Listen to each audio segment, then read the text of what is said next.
So it's very important for British people living in America, like me, to know the difference between the shoe brand and something else that Americans call a hush puppy before I put my foot in it, literally in the case of the shoe.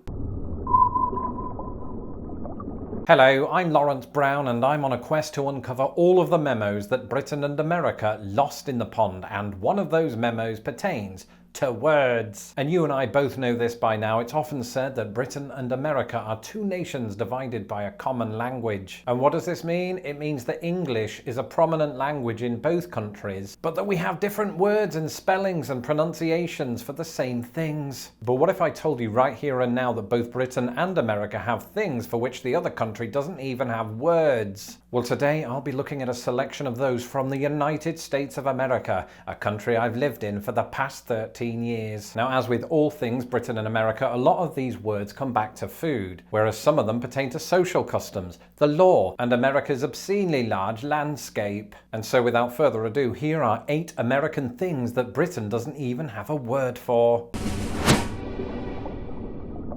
Here's a story. Several years ago, my wife took me to the Indiana State Fair. And when I say she took me there, I got absolutely no say in the matter. And even as we stood in line for the world's most famous pig race, I couldn't help but look around me and notice the types of fair food that were on offer. Of course, you had cotton candy, and of course the British do have a word for that. It's candy floss. You had hot dogs, otherwise known in Britain as hot dogs. And then you had elephant ear. And some British people, perhaps even some American people, might be thinking, "Oh, you ate a part of an elephant?" No, thank goodness it's not a real elephant ear. No, this is just a type of fried dough that happens to be shaped like an elephant ear or a frisbee gone wrong. And the reason that I say that some Americans might not recognize this name is that it goes by different pseudonyms. You see, while Britain might not have a word for this, America has plenty. As well as elephant ear and fried dough, it also goes by fry bread. Fried bread, not to be confused with the fried bread that you might find on an English breakfast. Completely different beast. Doughboys, scones, again not to be confused with an English scone / scone, pizza frit, or my personal favourite,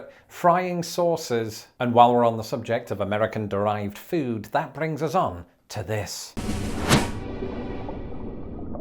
Ah yes, grit. Now on the face of it, grit sound absolutely awful, because when I think of the word grit, I think of two things. I think of grit to mean courage and resolve and strength of character, but usually sweat. Or grit as in small bits of stone or sand. Either way, I don't want to eat that. But it turns out that grit, a Southern American dish, is a type of porridge. And I know what you're thinking, Britain, that's ridiculous, Lawrence. We do have a word for porridge, and it's porridge. This is a specific type of porridge and a big deal in the southern United States. But in the unlikely event that you're thinking of moving to the United States just because you want to live where grit is, but you don't want to move to the southern United States because you can't stomach 400-degree temperatures, in my experience, you can get grits here in the Midwest, and I assume other places in the United States. Second thoughts, it'd be easier just to stay in Britain and look up the recipe online. That's something you can't do so easily with this.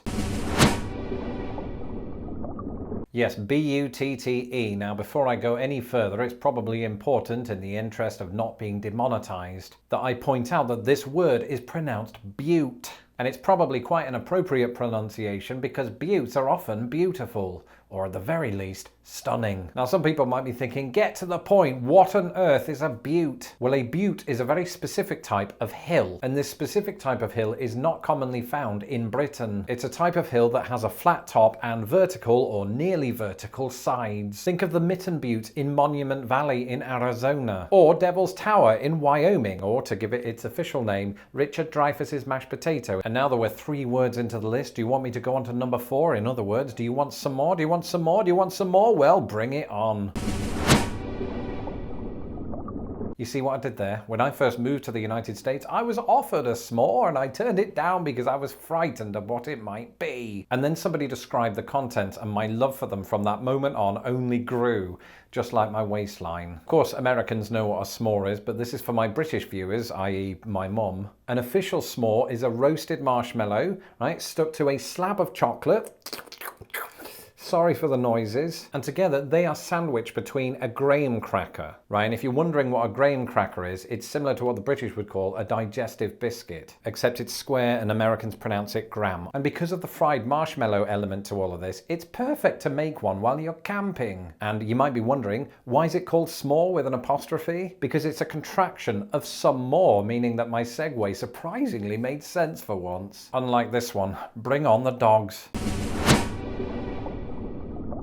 The word CARHOP has nothing to do with dogs because that would be mental. Furthermore, a CARHOP is not a type of car that hops because see previous comment. A CARHOP is somebody who serves you food, but while you're in your car. Now, of course, it's pretty well known that it's a big part of American culture to order food at the drive-thru, but that's not what I'm talking about. I'm talking about drive-ins. Drive-ins are a still lasting remnant of a bygone era here in the United States, where you park your car at the designated drive-in, the CARHOP comes to you and takes your order, and then brings you your food. And you stay there in this exact same spot right next to the restaurant or cafe or whatever you want to call it. And I personally have come to consider this fine dining even in a Prius. Allow me to do a quick shout out to two that I've been to. Recently on my Route 66 journey, I visited the Polka Dot Inn in Braidwood, Illinois. And CARHOPs served me every now and again at Jean's Root Beer stand in Anderson, Indiana. And I am told that in some of the more snazzy quarters of the United States, there are even CARHOPs on roller skates, but they're difficult to find because it's not the 80s anymore.